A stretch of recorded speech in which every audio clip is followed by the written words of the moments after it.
So today we are going to discuss a very important problem for from the chapter NLM from the book HCV, and this is question number 40. And in this problem it is given that the elevator there is an inclined plane and the body is kept on the inclined plane, and the inclined plane is frictionless. It means that there is no friction between block and inclined plane, so its coefficient of friction is 0.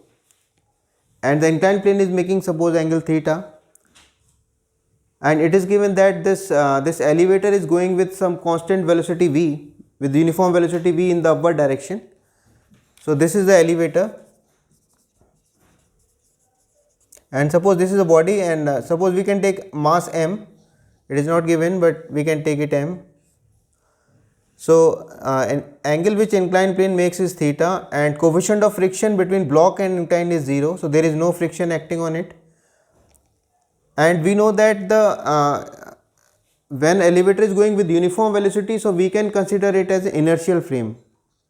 So no extra forces or pseudo forces are going to act here, because it is an inertial frame. Or inertial frames are the non-accelerated frames. If the acceleration is 0, then the frame is inertial. Okay. So we are going to treat this problem as taking this elevator as an inertial frame. So L is the length of the incline. So L is given. Suppose this is the whole length from, suppose I am taking it as A and B.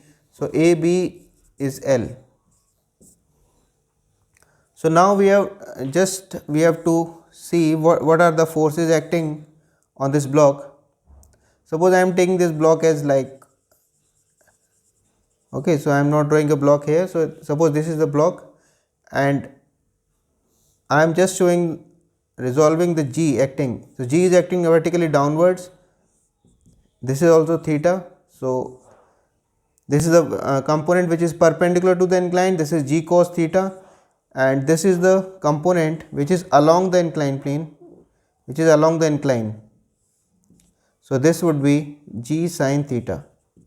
So G sin theta is the acceleration of the block along the incline, and u is equal to 0, because it is given that it is released from the rest.